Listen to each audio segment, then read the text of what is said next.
amigos, como vimos en el anterior vídeo de techos, pienso que estamos cerca de un techo de los índices americanos y hay muchos indicadores macroeconómicos que nos señalan este hecho.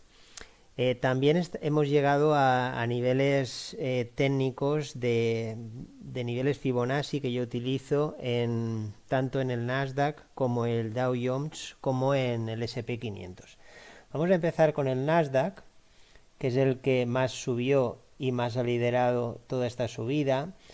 Desde el impulso del mínimo del COVID hasta el 2022, si trazamos la extensión del impulso, vemos que el precio llegó al 1,38 del impulso y nos hizo un primer retroceso y ahora nos ha dejado el nivel 161,8 un pelín más arriba. Lo marcamos y ahora marcamos la extensión del retroceso mayor de todo el mapa y el que manda en el Nasdaq, que sería el retroceso que hubo en el 2022. Entonces, si vemos, hay una coincidencia de niveles, en este caso el 161 del retroceso nos coincidiría con el 138 del impulso, y en caso de que suba un poquito más, ya buscaríamos un techo aquí en el 2, que coincide con el 161 del impulso. Vale, si nos acercamos un poquito más, y una vez el precio hizo la parada y nos dejó este retroceso, en julio marcamos la extensión de este retroceso y vemos que ahora el precio está corrigiendo desde el nivel 138 y nos deja un nivel 161 coincidente con las otras dos zonas.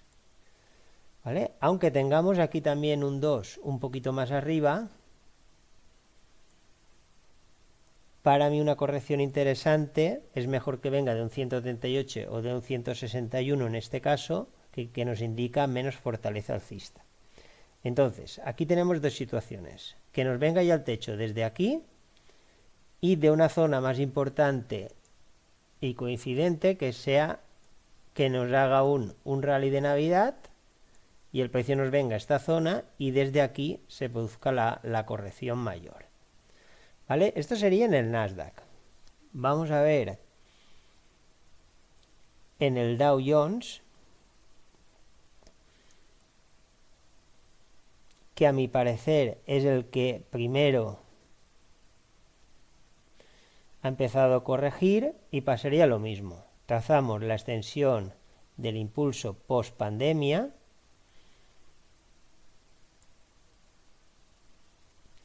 el precio nos ha llegado al nivel 131,8 del impulso, donde se está girando. También tenemos el nivel 161 del impulso. Para mí es menos probable que vuelva ahí arriba, y ahora tenemos la extensión del retroceso, donde en este caso el Dow Jones sí que ha llegado ya al nivel 2. Por eso decimos que puede ir como un poquito más avanzado que el resto de los índices de la corrección. Aquí vemos como también hubo un intento de corrección en el 138. ¿Vale? Entonces, este ya vemos que va un poquito corrigiendo más. Y ahora vamos a ver el S&P 500. Vale, el S&P 500, lo mismo. Tenemos la extensión del impulso post-COVID. Tenemos el nivel 161,8 un poquito más arriba. La extensión del retroceso, que también es la mayor de todo el mapa y la que manda en el S&P 500 de todo el histórico. Vemos que aquí el precio en el FIBO 80 dio un pequeño retroceso.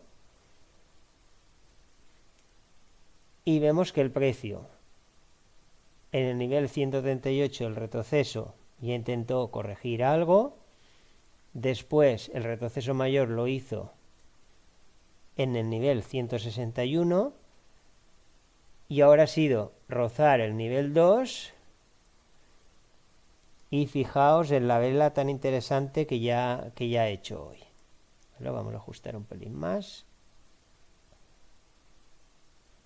Ahí. ¿Vale? Entonces, si nos acercamos un poquito más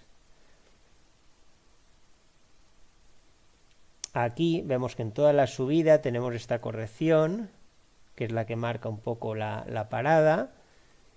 Si trazamos el FIBO de este retroceso, también intentó corregir o entrar en ventas en el 161, también en el 138, y nos quedaría este nivel 2.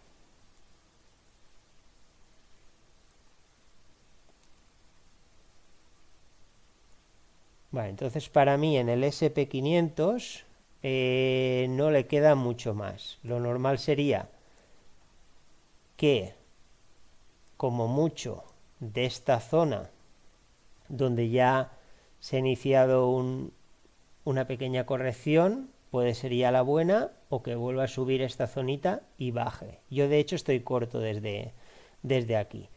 Y si tuviera bastante más fortaleza alcista, le daría un margen hasta aquí. Pero dudo que pase de esta zona antes de hacer una buena corrección. ¿Por qué? Porque si lo ponemos también en mensual y vemos todo lo histórico, lo vamos a ver con otro mapa que se ve un poquito mejor. Bueno, lo tenemos en mensual, lo ponemos en logarítmico.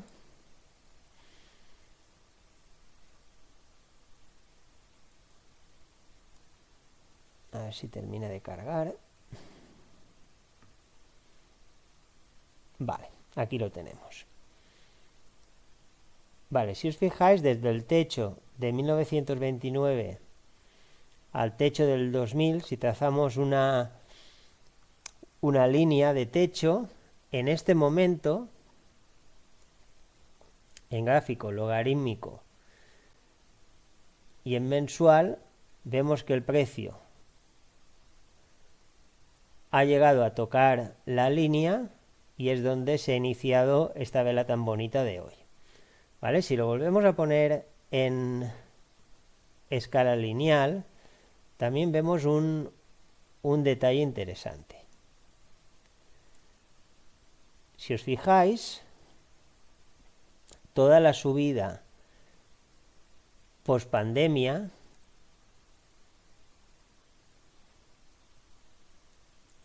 fue de unos 2.600 puntos aproximadamente.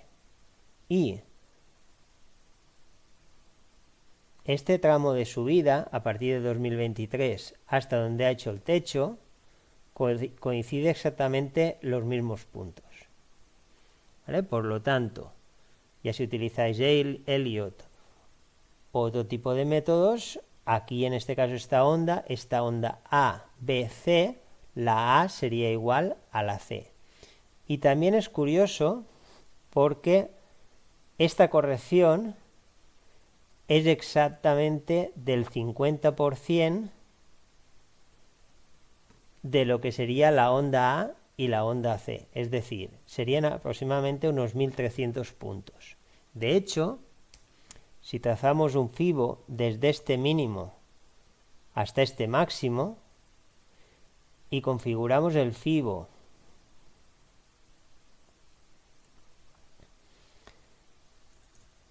de 0,50, vais a ver que esa corrección fue exactamente hasta el nivel 0,50, hasta el nivel FIBO 0,50. Otro activo que lo está haciendo muy bien sería el oro.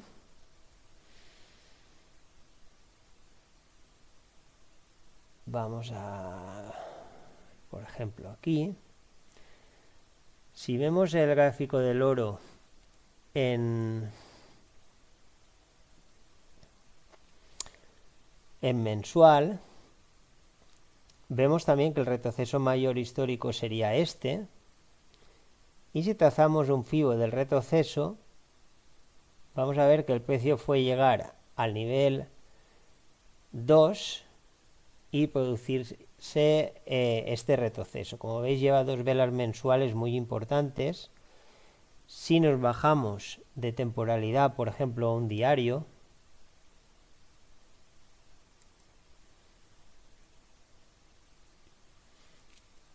vemos que fue llegar al nivel 2 y producirse una corrección. De hecho, yo estoy corto desde este nivel 2. Entonces nos dejó este punto de control en la subida, cuya rotura nos vino al nivel 138 del retroceso. Ahora vino a una zona de ventas de supply, que es la zona comprendida entre el FIBO 61 y el FIBO 80. La zona esta de FIBO 80 es la que marco en naranja, y está corrigiendo bastante. Si esto lo ponéis junto al esquema que os marqué, vamos a ver si lo puedo localizar y os lo pongo. Vale, al esquema que yo os marqué en el anterior vídeo, vais a ver que una vez el precio hace una parada, antes de llegar a una zona de techo donde están las extensiones principales, la rotura de este punto de control nos viene normalmente a uno de estos niveles, y después en la zona de ventas esta es donde volvemos a incorporar más ventas. ¿Vale? Si lo volvemos a ver aquí, veréis que es muy similar. El precio, una vez llegó al nivel 2, el precio subía, nos hizo una primera parada, que sería esta de aquí, nos vino a un nivel 2 principal, nos rompe este punto y viene, en este caso vino 138, pero podría haber venido al 161, ¿vale? Y después nos viene a la zona de FIBO 80 y vuelve a bajar más. Entonces, esta es una zona de reincorporación de más posiciones o de entrar en corto si no hemos entrado aquí porque se nos había escapado. Vamos a pasar con el análisis de los indicadores macroeconómicos. Bueno, aquí hay varias cosas a tener en cuenta. Por un lado,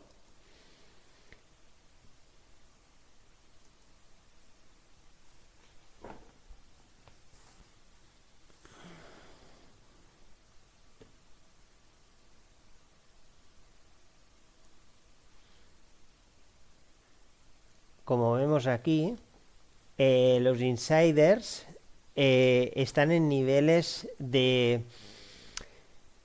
cash los más altos de la historia.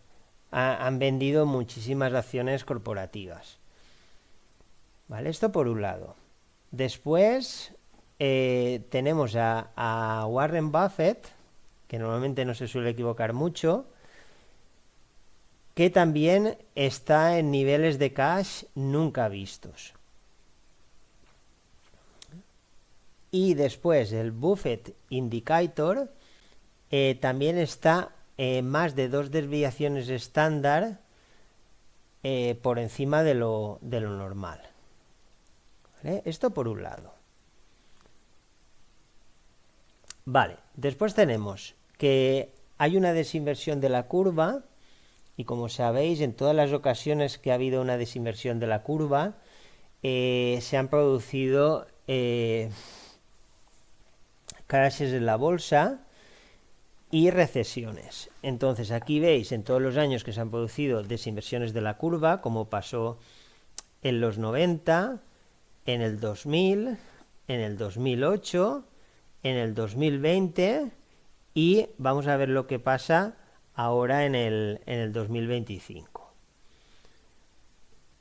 Vale, y aquí veis también una diferencia muy importante, dos desviaciones estándar en el TLT respecto al SPY. Vale. Tenemos también, según Elliot, hay muchos analistas que están indicando que estamos cerca del final de una quinta onda en el SP500, que sería el final de esta 5 onda. Normalmente los impulsos suelen ser onda 1, 2, 3, 4 y 5, y después nos vendría una onda ABC. Sería de esta forma. Como veis, utilizan mucho los niveles de extensiones Fibonacci que os he marcado antes. Y aquí veis, por ejemplo, lo que os estaba hablando de que muchos analistas que están esperando que termine esa onda 5 que quizás ya haya terminado. Vale. Por otro lado, tenemos la estacionalidad. La estacionalidad a partir del 15 de diciembre suele ser positiva, subiendo alrededor de un 2%.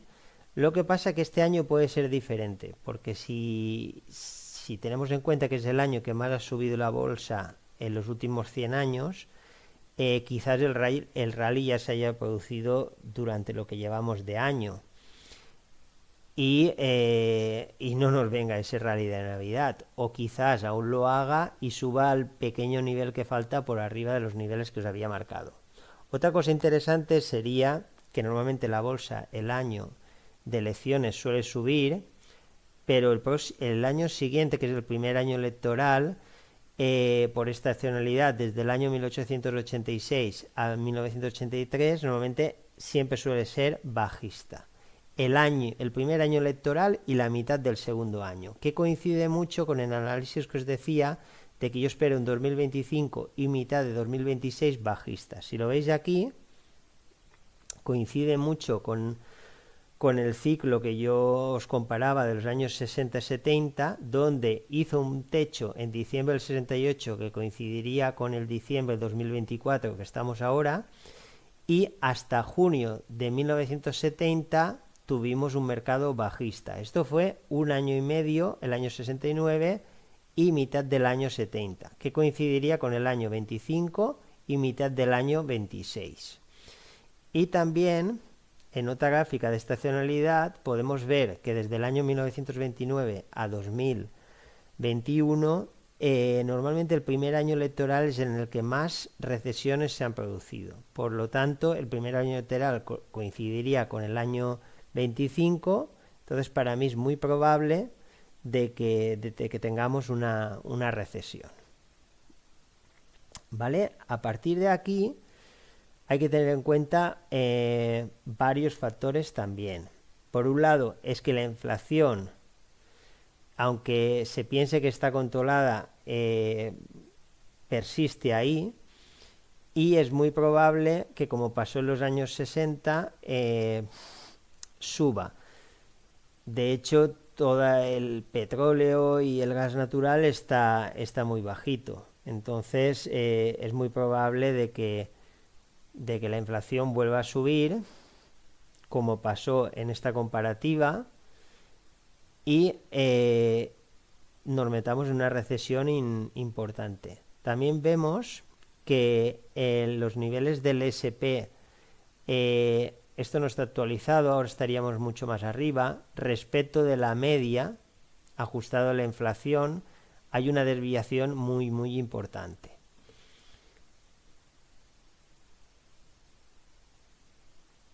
Vale, y aquí veis el retorno con y sin inflación, la gran diferencia que habría ajustado a la inflación o no.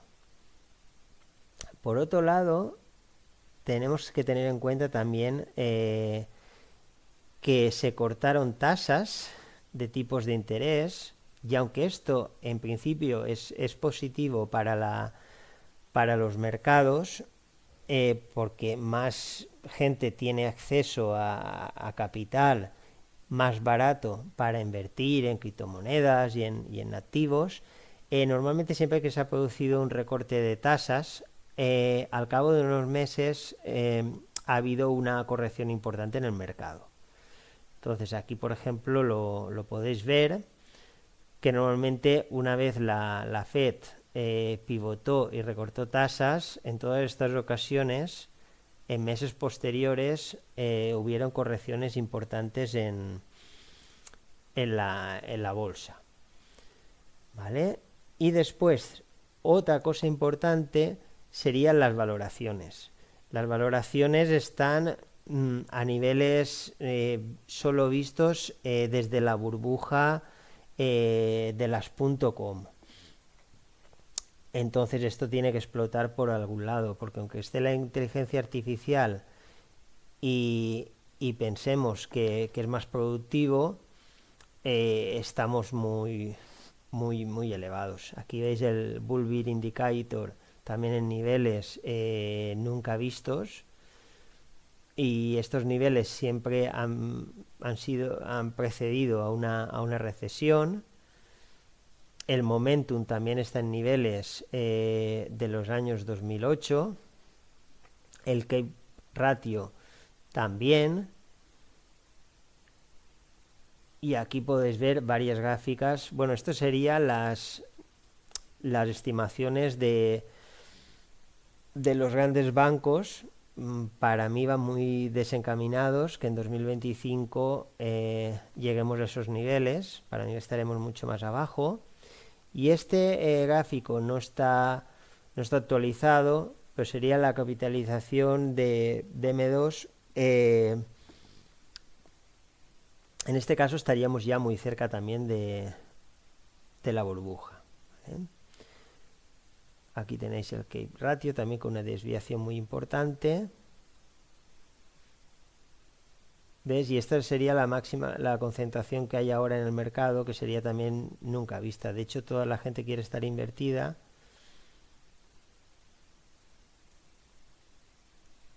Y bueno, todo esto sería un poquito lo que os quería comentar. A partir de aquí también, si analizáramos un poco lo que serían las dark pools, los mercados oscuros, los niveles también están en niveles de tener muchísima precaución.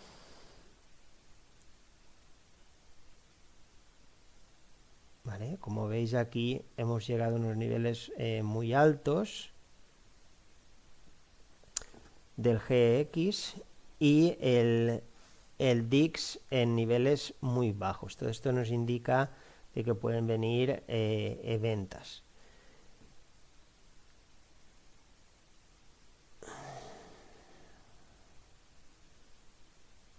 También tener en cuenta que estamos en avaricia extrema en lo que respecta al impulso de mercado. Hay que tener en cuenta el Fear and Greed, y en las opciones de venta y de compra también estamos en avaricia extrema. Normalmente cuando llegamos a estos niveles se suelen producir ventas importantes en el mercado. Bueno, pues esto es todo, espero que os haya ayudado. Principalmente yo me fijo en los niveles técnicos con las extensiones Fibonacci, pero quería enseñaros un poquito varios de los indicadores en los que me fijo. Bueno, muchas gracias.